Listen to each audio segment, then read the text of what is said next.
Hello, ladies and gentlemen. First of all, close your eyes for a moment and imagine the scene.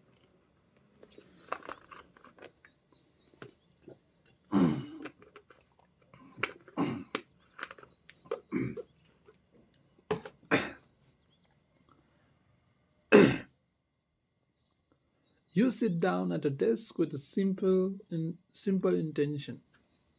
You are focusing, you are going to focus.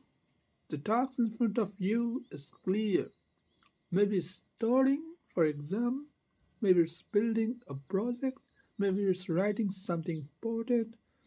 You tell yourself, for the next hour, nothing will distract me. You open your laptop. Within 3 minutes, a notification appears. Ignore it. Then another one appears.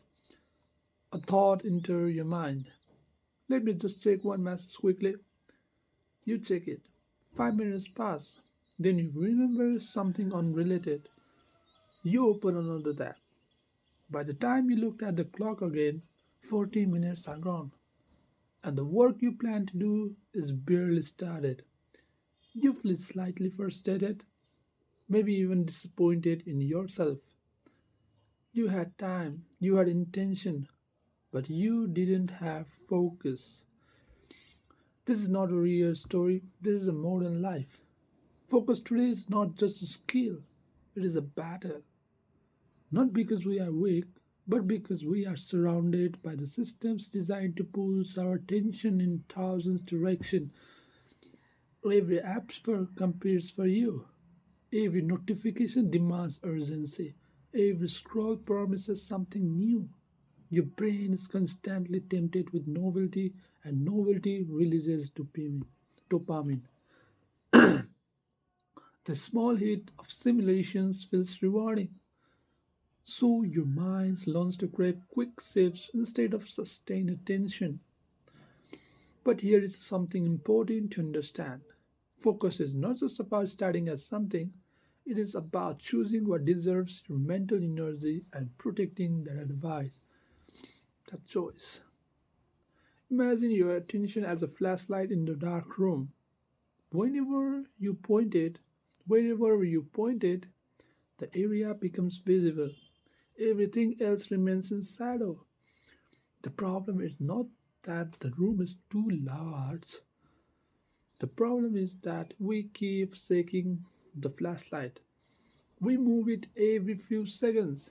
We never hold it steadily long enough to truly see what is in front of us. When you constantly switch tasks, your brain doesn't reset instantly. It leaves a small part of energy in its previous tasks. This is called attention residue. So when you jump from message to video to email to work to another tab, your mind becomes fragmented. You are physically present but mentally scattered. Think about the last time you were deeply focused. Maybe you were reading a novel and lost track of time. Maybe you were solving a problem of hours passed without you noticing. Maybe you were playing a sports and everything else disappeared except the game. That state is powerful. In psychology, it is often described as flow. In that state, distraction fades, self doubt fades, time feels different. You are fully engaged, and that level of concentration is not just productive, it is satisfying. It feels good because your brain prefers coherence over chaos.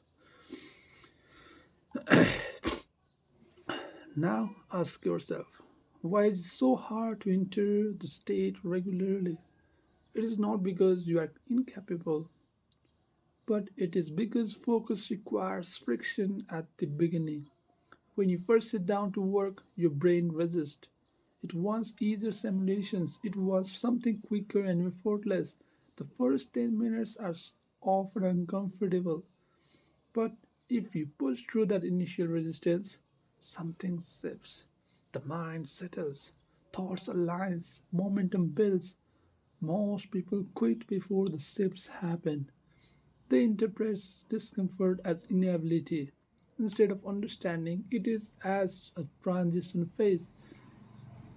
There is also a deeper layer to this. Focus requires clarity. If you're unclear about what you want, your attention will wander. A vague goals produce a vague effort, but a clear objective sharpens the mind. When you know exactly what you are trying to accomplish in the next hour, your brain can organize around that target.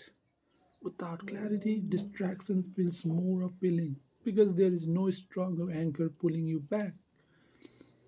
Now, let me tell you a simple story once again. A student once complained that he could not concentrate more than 15 minutes. He believed he had no discipline, but when asked he started, he admitted that he kept his phone next to him, tabs open on his computer, music playing with lyrics, and some and social media notification is often active. In other words, he placed himself in an environment engineered for distraction and then blamed himself for not being focused. When he changed only one thing, when he removed his phone from the room, something surprising happened. His focus improved dramatically, not because he became smarter, but because he reduced the number of battles his brain had to fight. One thing we have to remember is environment shapes concentration more than the motivation does. If your workplace is chaotic, your mind often mirrors the chaos. If your digital space is cluttered with constant alerts, your attention fractures. Focus is easier when the path is clear. It is harder when every step requires resisting temptation. Another truth about concentration is that it is like a muscle. If you rarely use it for a long period, it weakens.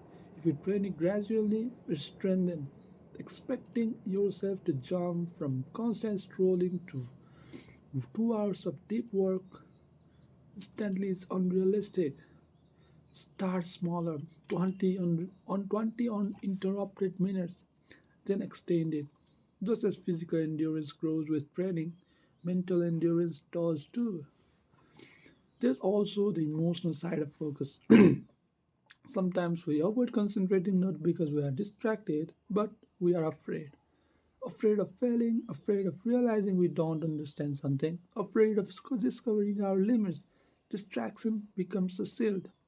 If you never fully focus, you never fully trust yourself.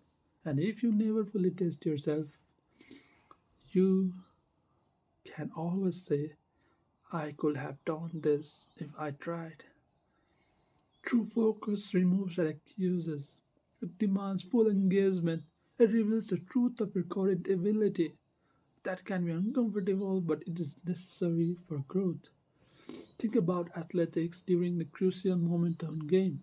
The crowd is loud, pressure is intense, yet the best performers narrow their words to a single action. The noise becomes background, the movement becomes precise. That is trained focus. That they cannot control the stadium, but they can control your attention. In life, the stadium is always loud. The world will not become quieter for you. You must learn to quiet your mind within that noise.